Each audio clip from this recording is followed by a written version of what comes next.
தேவனுக்கே மகிமை உண்டாவதாக. சிந்தனைக்காக தெரிந்து கொள்ளப்பட்ட இன்றைய தலைப்பு அதிகாரத்துக்கு கீழ்ப்படி. மே 6ஆம் தேதியான இன்றைய தினத்தை நேஷனல் நர்சஸ் டேயா மருத்துவ உலகம் அனுசரிக்குது. இது குறித்ததான ஒரு உண்மை நிகழ்வை சொல்ல போறேன். ஒரு முறை நாங்க ஹாஸ்பிட்டல் போகும்போது எங்களுக்கு தெரிந்த ஒரு நர்ஸை பார்க்கக்கூடிய வாய்ப்பு கிடைச்சது.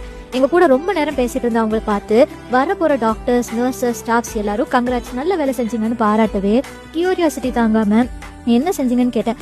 எங்ககிட்ட அவங்க ஷேர் பண்ணதுதான் இந்த காரியம். மரண தருவாயில இருந்த ஒருத்தரை அலாரத்துடன் கூடிய ஐசியூ வார்டில் வச்சிருந்திருக்காங்க. அந்த பேஷண்டோட oxygen level, heart beat vary ஆகுறத பொறுத்து அந்த வார்ட் ஸ்டாஃப் அலர்ட் பண்ண அலாரம் அடிக்குமா. அதுவும் அந்த பேஷண்ட்டை எந்த ஸ்டாஃப் அட்டென்ட் பண்றாங்களோ அவங்க அட்டென்ட் பண்ற வரைக்கும் அந்த அலாரம் அடிச்சுக்கிட்டே இருக்குமா.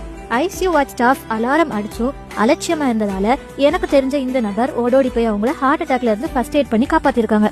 இத்தனைக்கும் இந்த நபருக்கு மகப்பேறு நல வார்டை கவனிக்கிறது தான் பிரதானமான வேலை. அவங்க சொன்ன ஒரு காரியம் ரோமர் 13:11 படி கடவுள் மேல இருந்து பாக்குறாரு, அவருக்கு பயந்து வேலை செய்யற. ஆமாங்க, கர்த்தரால எல்லாரையுமே குணமாக்க முடியும். இருந்தாலும் டாக்டர், நர்ஸ்னு ஒரு ப்ரொஃபஷன் இருக்குன்னா அதுவும் அவர் படைச்சதுதான். ஸோ உங்க ஹாஸ்பிட்டல் நிர்வாகம் உங்களை கேள்வி கேட்கலனாலும் கர்த்தர் கண்டிப்பா கேள்வி கேட்பார். அவர் கொடுத்த இந்த ஊழியத்தை சிறப்பா செஞ்சு முடிங்க. இந்த காஸ்பலை உங்க மெடிக்கல் செக்டர்ல இருக்க ஃப்ரெண்ட்ஸ்க்கு ஷேர் பண்ணுங்க. ஆமீன்.